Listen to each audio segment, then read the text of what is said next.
I believe I seen you went to prison 3 different times. Now, what was it about the last time that was like, I'm done? Like, this is it for me.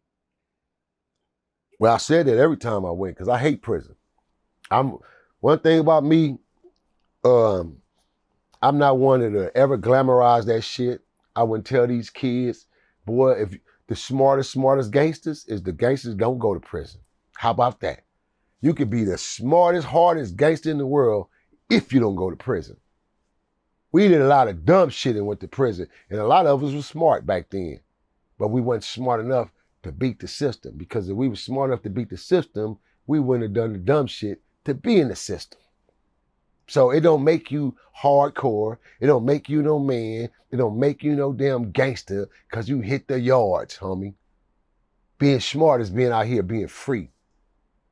Bottom line. So for me, the impact for me came having my firstborn, little BJ. That's when it really started setting in my head like, damn. And that was the last of the 80s before the 90s hit, like 88.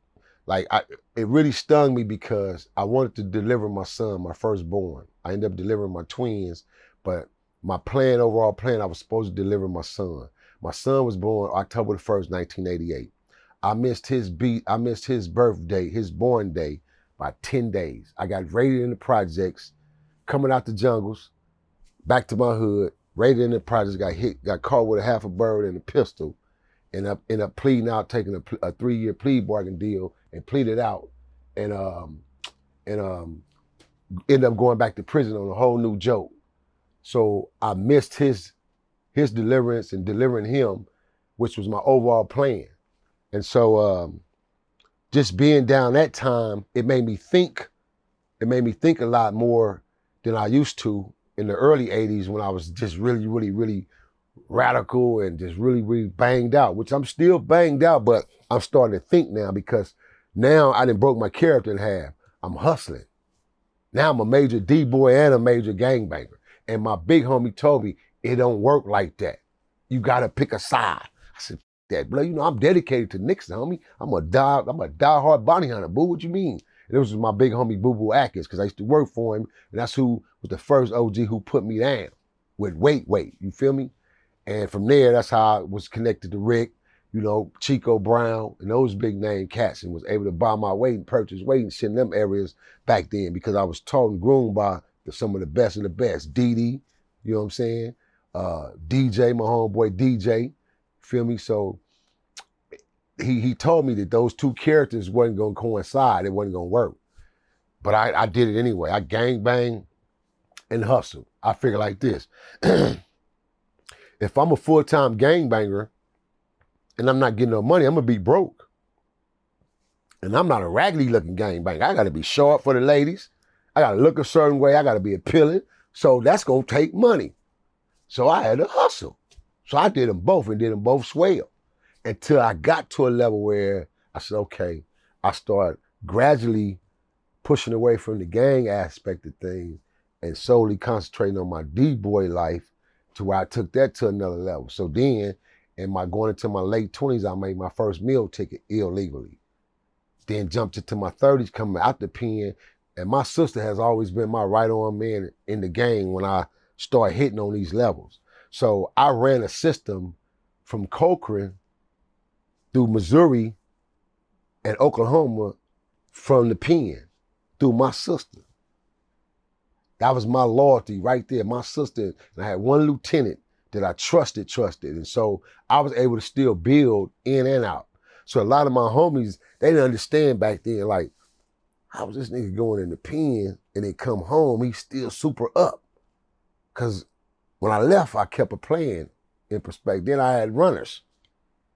A lot of niggas didn't get visits in the pen. I got visits. I had runners.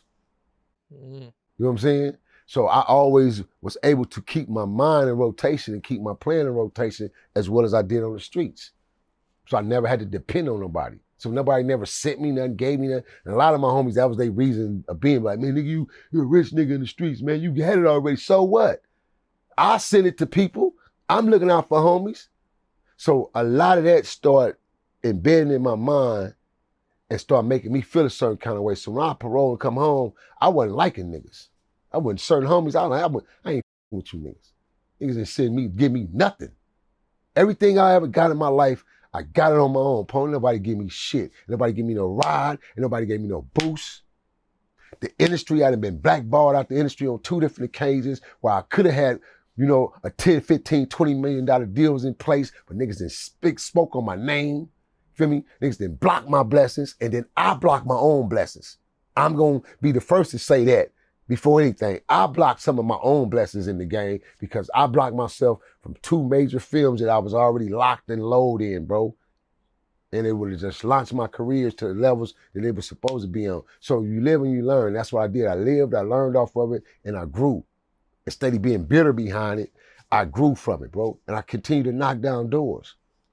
See, a lot of people don't realize, understand that Rick had a right-on partner that was always the silent partner that the world never knew. See, when Freeway name kicked in and the world grew on this big name, Freeway Rick, it wasn't just Freeway Rick. Chico Brown was the nigga. I interviewed Chico. Yeah, that's my guy. Feel me? Chico from Compton. See, people didn't know that. Chick was the man, but they was homies. So, of course, yeah, I know Rick. Great dude, great brother, you know what I'm saying? Not really getting his significant props right now today, man, as opposed to they've done him where he come from and his era, and then Snowfall and all that, that's him and Chico. That's him and Chico and Blandon. You know what I'm saying? And the crazy part about it is like, I'm signed on, and I have a non-disclosure that I'm signed to, so I won't really go into depths, but I'm signed on to a film project with Chico Brown right now based on Snowfall meeting the real actual origin and the story of what took place with Chico Brown and Ricky Ross and Blandon. I'm starring in that film. You know what I mean? They have some names. We talking about like Mel Street. Mel Street is Tiffany Haddish, just to name a few. Mark Wahlberg, you know what I'm saying? So I'm just waiting. I'm on call for it right now, bro. Got the script, everything. Script is bomb. Script is a heavy story, bro. Blew my head back. I had to read at least 3 times and then my character itself, I play the best friend of Chico growing up. So my character itself is an impeccable character. It's like, it's going to be a memorable character for film, bro, that they'll never forget this character. You know what I'm saying?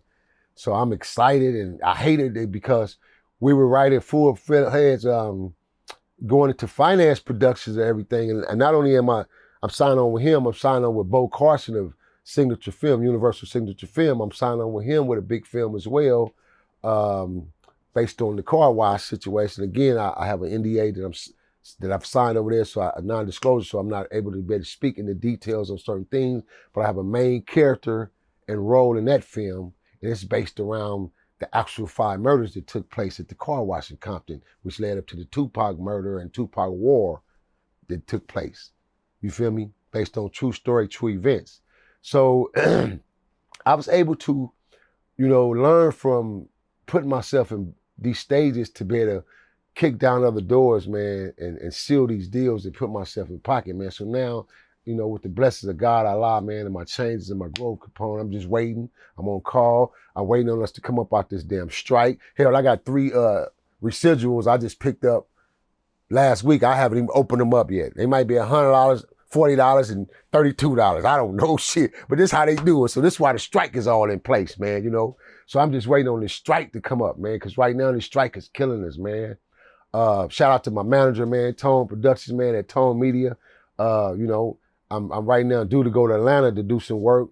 So I'm waiting to leave to Atlanta right now, man, to get down to the A and do some work right now, man. And like I say, this strike is really killing us, and it's just prolonging a lot of stuff. Because if we wasn't in this strike, man, I'll be all over the place right now because I got a lot of things that's stored already. It's just on hold because of these strikes.